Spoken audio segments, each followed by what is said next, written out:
Hola, ¿qué tal? Mi nombre es Francisco Guerrero, biólogo de recursos hídricos y magíster en hidrosistemas y estudiante doctoral de manejo sostenible en cuencas hidrográficas en la Universidad Estatal de Oregon. En esta presentación vamos a hablar del concepto de régimen hidrológico, integridad ecológica, servicios ecosistémicos y cómo podemos formular indicadores que traten de conectar estos tres conceptos, al menos conceptualmente. Les recomiendo, si no lo han hecho hasta este momento, ver la presentación que hace referencia a la descripción del régimen hidrológico y su relación con la integridad ecológica en cuencas hidrográficas. Porque vamos a empezar básicamente donde esa otra presentación terminó.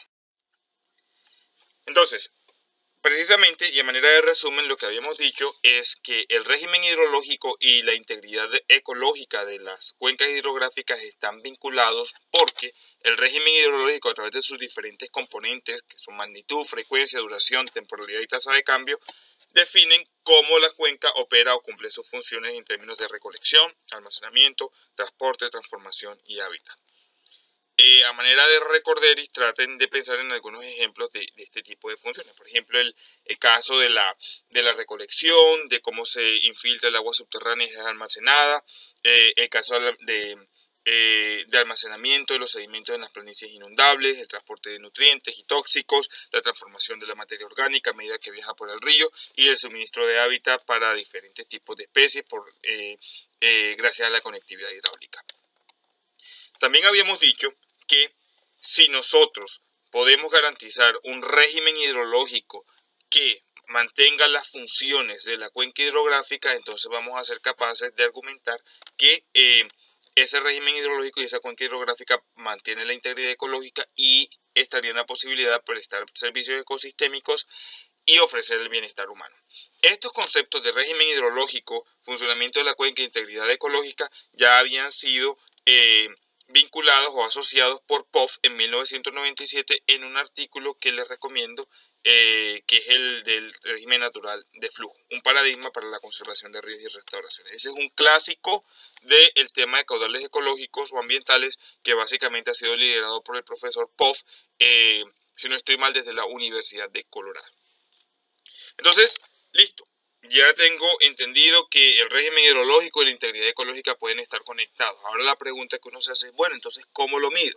Sí, ustedes pueden decir, Francisco, tú nos estás mostrando estas grandes funciones, pero finalmente, ¿cómo podemos aterrizar eso? Bueno, antes de llegar a ese punto, lo que les voy a decir es que conceptualmente lo que uno pensaría es, para poder medir, yo tengo que seleccionar unos indicadores que obviamente van a estar asociados a esas funciones de tal manera que yo puedo monitorear el régimen hidrológico y también ver qué tan conectado o qué tan dependiente o qué tan afectada puedo tener o no la integridad ecológica. Entonces, en el mundo ideal, uno empezaría con esto conceptualmente. Pues mis indicadores tienen que ser o estar asociados al funcionamiento de la cuenca, a estos procesos que están acá adentro, de tal manera que yo pueda hacer conexiones entre los cambios en el régimen hidrológico y la integridad ecológica. Dense cuenta que estas presentaciones tienen un sesgo tremendo hacia la parte del recurso hídrico, porque uno es el tema o el eje central del taller, y dos, pues es el área en la que yo me especializo. Entonces, pero traten de pensar también que esto puede ser aplicable en otros contextos, y yo voy a intentar, con los ejemplos del agua, de todos modos, ilustrar al menos metodológicamente cómo es el proceso de pensamiento alrededor de esto. Listo, entonces vamos a descomponer esas funciones de la cuenca hidrográfica en términos de unos procesos. Pero nosotros podemos ser un poquito más estratégicos y escoger unos procesos que básicamente me estén fundamentando la oferta de servicios ecosistémicos. Entonces, como les decía, conceptualmente uno puede empezar a conectar las cosas de tal manera que uno pueda seleccionar unos indicadores que me describen el funcionamiento de la cuenca, pero que adicionalmente yo puedo utilizar eventualmente para monitorear la oferta de servicios ecosistémicos que pueden estar allí. Vamos a mirar varios ejemplos de eso más adelante, pero vamos a ir introduciendo esto poco a poco. Otra vez, si yo encuentro esos indicadores de esos procesos, que en este caso, por ejemplo, pueden ser el control del flujo y la recarga de acuíferos, la dinámica de nutrientes, la retención de tóxicos y sedimentos, el hábitat para vida silvestre y así sucesivamente.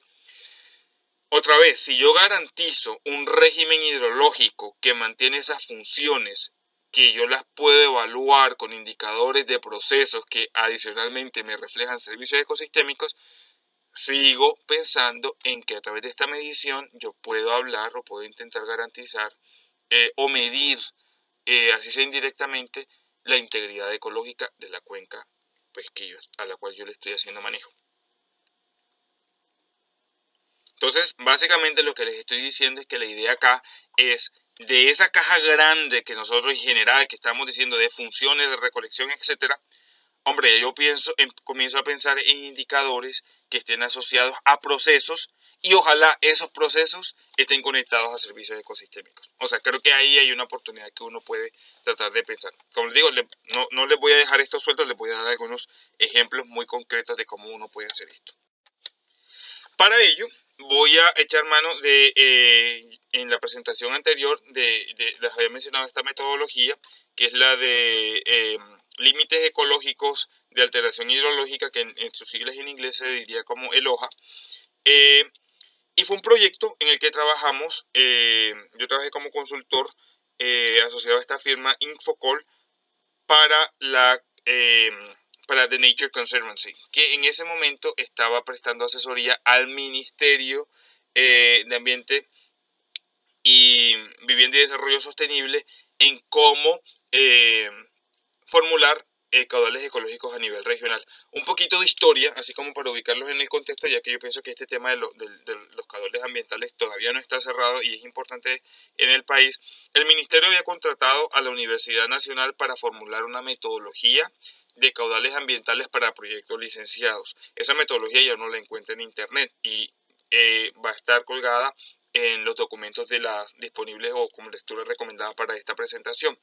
Esa metodología fue liderada por los profesores Erasmo Rodríguez, Gabriel Pinilla y Luis Camacho, básicamente. Y es una metodología que tiene un corte hidráulico, básicamente, y habla mucho del tema de los hábitats. La metodología ELOHA, en cambio, como nos vamos a dar cuenta, tiene más que todo una percepción o tiene un matiz mucho más ecológico, más de funciones, de procesos ecosistémicos, mucho más parecida a aquel diagrama que yo les presentaba del río Trinity en California, donde se conectaban los procesos ecológicos como la dispersión de semillas, la migración de los peces, con diferentes componentes específicos del régimen hidrológico.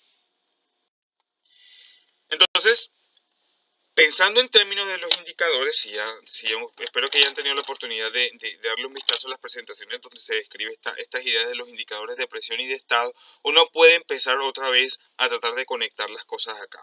Entonces, como les voy a hablar de la metodología ELOHA, lo primero que quiero que tengan claro es que en la metodología ELOHA el régimen hidrológico es la variable clave.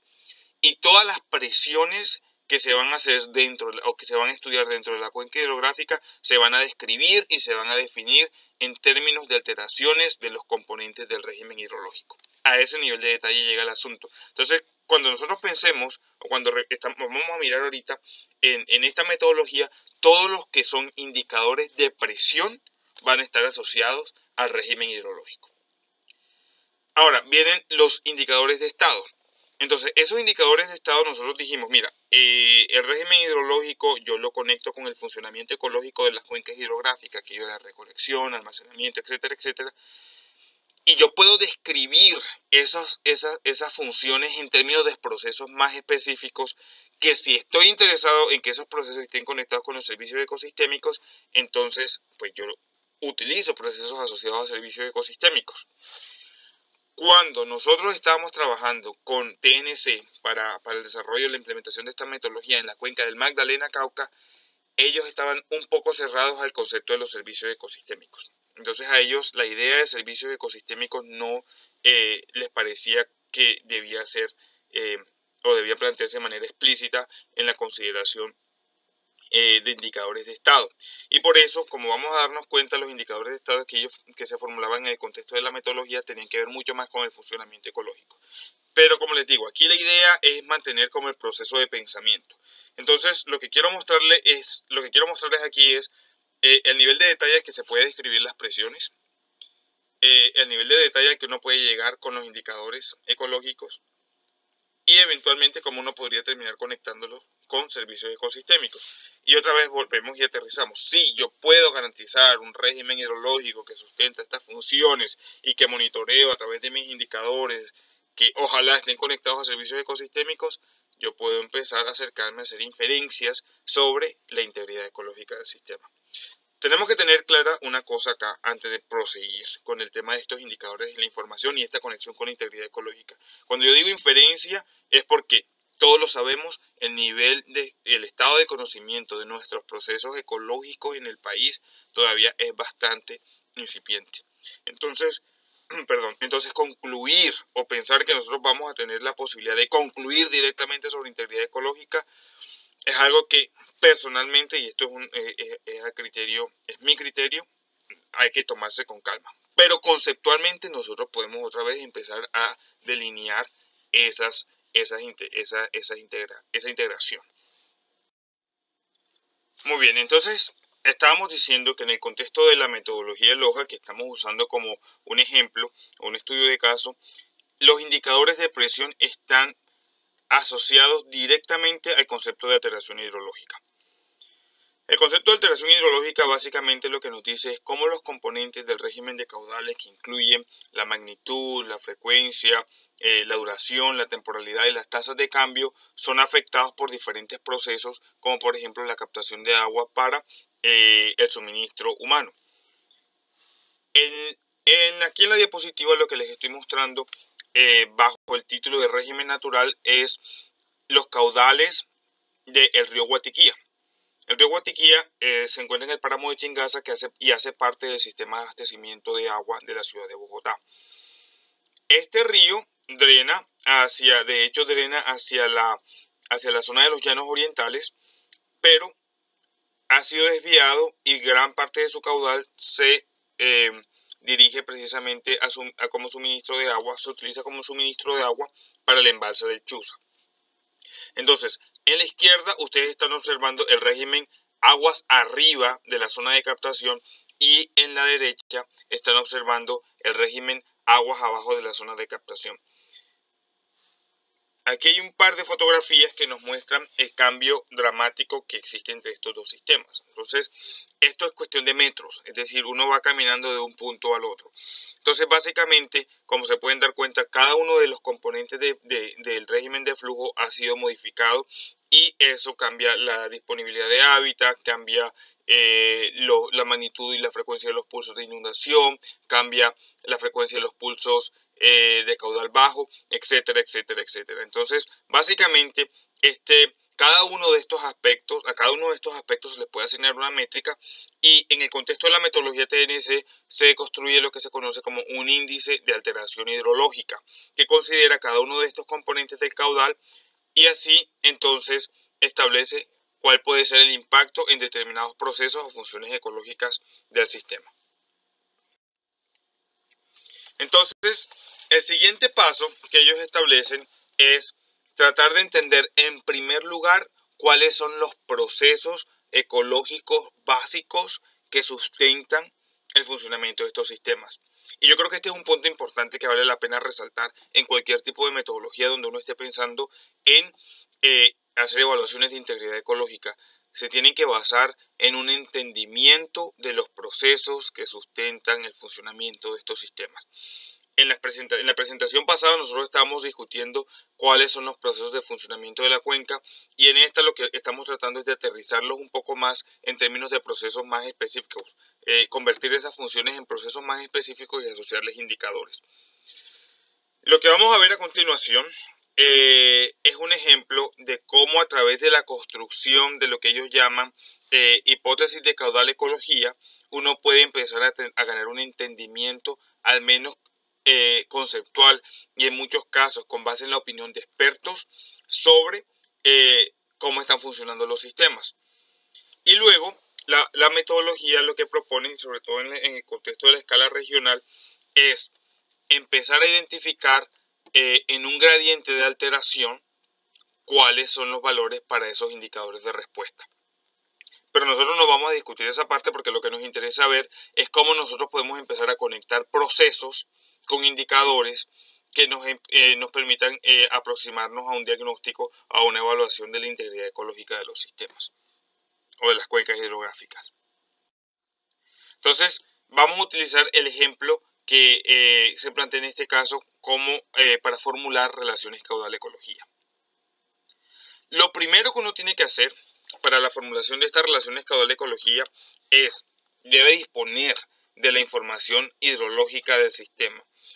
Para cuencas que no están siendo medidas o que no están monitoreadas, la propuesta que se hace a nivel de esta metodología LOJA y que podría ser una propuesta interesante para no considerar acá, es que con base en toda la información disponible, que en este caso fue toda la información que tenía el IDEAM, se hace un análisis hidrológico y se clasifican las cuencas, incluyendo también criterios geomorfológicos, de tal manera que usando la información geomorfológica que está generalmente mucho más disponible, uno puede hacer una extrapolación e identificar qué tipos de regímenes hidrológicos se puede presentar en una cuenca de montaña, en una cuenca de páramo.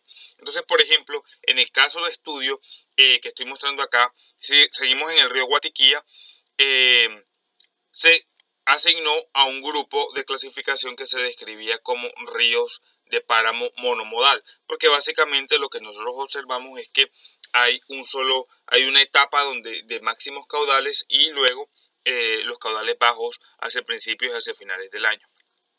Entonces, cuando uno tiene esta información hidrológica, así sea a nivel prototípico, es decir, bueno, entonces sabemos que mi cuenca está en la zona de páramo monomodal, yo empiezo a identificar los componentes de caudal, los componentes, perdón, del régimen hidrológico. ¿Cuáles son esos componentes del régimen hidrológico?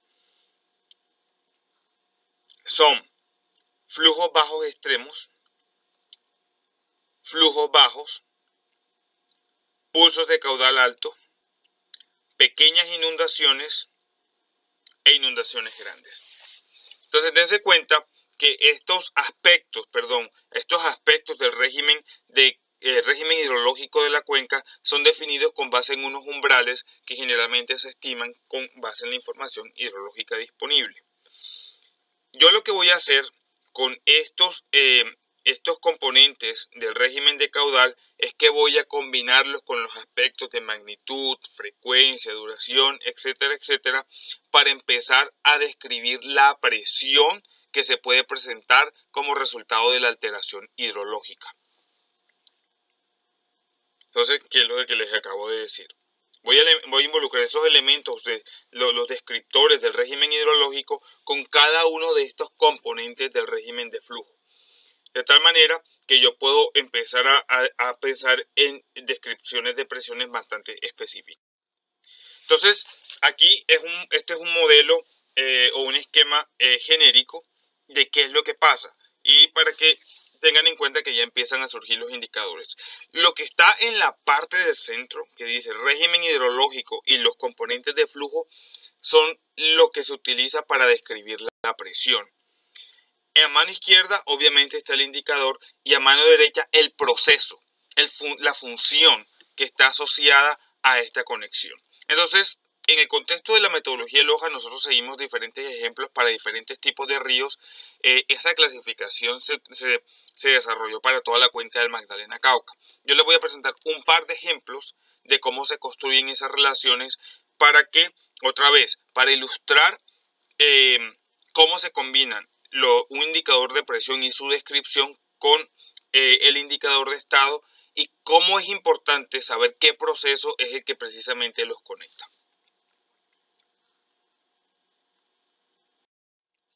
Entonces, para un río de páramo, por ejemplo, ya aquí partimos con un indicador identificado que era el de biomasa de algas filamentosas en las rocas. Ustedes las han podido ver en algún momento, uno va al río, no necesariamente estas algas no son necesariamente exclusivas de páramo, pero son algas que cubren pues la superficie de la roca y uno las observa como ese pequeño manto verde que está ahí, ¿cierto? Entonces, el proceso específico, y como les decía, aquí hay un nivel de detalle bastante alto, es el desprendimiento de estas algas que hace parte de las fluctuaciones de la productividad primaria del sistema, es decir, cuánta material vegetal o cuánto material de biomasa de estas algas está disponible para los otros organismos. Mi elemento a considerar como parte de la presión son las inundaciones pequeñas, y el aspecto del régimen hidrológico que yo voy a considerar son la magnitud y la duración. Entonces, la combinación de la magnitud y la duración de las inundaciones pequeñas y lo que yo piense que puede ocurrir con estas es lo que me va a hacer la descripción de la presión. Mi indicador de estado, la biomasa de algas filamentosas, y el proceso que los conecta es el del desprendimiento. Entonces, al final, la hipótesis o la relación de conexión del indicador, que uno podría pensar es casi como la justificación teórica del indicador que yo estoy escogiendo y que de una vez me da una idea de qué esperar en términos de su comportamiento, quedaba formulada como: la magnitud y duración de las inundaciones pequeñas son necesarias para el desprendimiento de las algas filamentosas, contribuyendo a una variación estacional de la productividad primaria y los cambios sucesionales de la comunidad de autótrofos.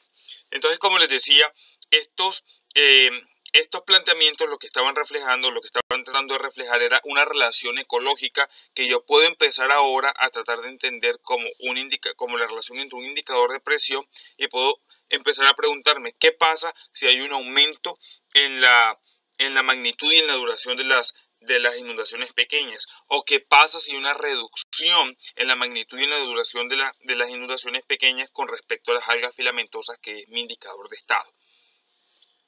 Y el proceso que los está conectando es básicamente el del desprendimiento. Entonces, imagínense que uno va a este río y empieza a monitorear las algas filamentosas a lo largo del tiempo y se da cuenta que si la magnitud y la duración de las inundaciones pequeñas es cada vez menor, porque hay una captación de agua, ese desprendimiento no se va a producir y la variación que yo debería observar a lo largo del año se va a ver atenuada. Si por el contrario esa magnitud y esa duración se incrementan, porque de alguna manera entonces son momentos en que la captación no está funcionando, porque el embalse está funcionando a tope y básicamente lo que se deja es escurrir el agua que hay, y eso empieza a generar una alteración o empieza a desprender las algas, entonces otra vez voy a ver una modificación. Entonces, como les decía, aquí el asunto es uno poder jugar con las combinaciones de los descriptores de la presión con el indicador, pero basado en un entendimiento del proceso que los conecta. Otro ejemplo era el de los ríos de montaña andinos, y aquí se empezaba por el lado del proceso, porque muchas veces uno puede tener una claridad sobre el proceso, uno puede tener una claridad sobre los indicadores, ya sea porque es algo que yo no está midiendo, ya sea porque es algo sobre lo cual se tiene conocimiento, y en este caso se empezaba por el proceso, y tenía que ver con la disponibilidad de hábitat para vida silvestre. Se sabe que en estos ríos de montaña andinos los flujos bajos pueden tener influencia o son críticos para la disponibilidad de hábitat de vida silvestre, y básicamente el aspecto de esos flujos bajos que afecta la disponibilidad de hábitat para vida silvestre es la duración. ¿Qué indicador puedo yo utilizar para ver esta relación? Entonces lo que se proponía era tener un índice de heterogeneidad de los mesohábitats. Los mesohábitats son básicamente, en algún momento lo mencionaba en la presentación anterior quizás, son esas unidades hidráulicas que debido a la variación de la profundidad del cauce y de la velocidad del agua en determinados puntos pues ofrecen diferentes condiciones, como por ejemplo las pozas y los rápidos. Entonces básicamente aquí queda configurada otra vez un indicador de presión que sería descrito en términos de la duración de los flujos bajos, un indicador de estado que es el índice de heterogeneidad de mesohábitats, y un proceso que los vincula a los dos, que es la disponibilidad de hábitats para vida silvestre. Y la relación conceptual que los vincula quedaba formulada como: la duración de los flujos bajos permite el mantenimiento de varios tipos de mesohábitats, facilitando el desarrollo del ciclo de vida de algunas especies de insectos. Entonces ya aquí uno empieza a pensar en cómo puede variar ese indicador de presión en términos de duración de los flujos bajos. ¿Qué pasa si aumenta la duración de los flujos bajos? ¿Qué pasa si disminuye la duración de los flujos bajos? ¿Cómo voy a monitorear yo el impacto que eso tiene en términos del proceso que yo estoy interesado, que es hábitat para la vida silvestre? Pues voy y mido los porcentajes de cobertura de las pozas y de los remansos en el tramo a lo largo del tiempo. Ahora, hemos hablado de manera muy general de cómo conectar procesos, indicadores de estado e indicadores de presión. No vamos a entrar en todos los detalles, pero a continuación lo que vamos a pasar a través de una serie de tablas que tienen el propósito de ofrecerles a ustedes ejemplos que ilustran qué tantos procesos y qué tipos de indicadores yo podría empezar a considerar si estoy interesado en servicios o en procesos que están conectados a servicios ecosistémicos, qué procesos específicos yo puedo asociar y cómo los puedo medir. Entonces, uno de los servicios ecosistémicos claves de las cuencas hidrográficas es el control de flujo y la recarga de acuíferos. El control de flujo y la recarga de acuíferos dependen casi que exclusivamente de procesos fluviales y geomorfológicos. ¿Qué aspectos me interesan o qué procesos específicos me interesan? Me interesa o qué funciones, perdón, me interesa. Me interesa la recarga de acuíferos y me interesa el control del flujo. ¿Qué procesos específicos yo puedo medir relacionados a esas funciones? Entonces yo tengo la infiltración de aguas hacia aguas subterráneas, flujo subsuperficial. ¿Cómo mido yo esa infiltración hacia aguas subterráneas? Se puede establecer, o se puede medir con tasas de infiltración.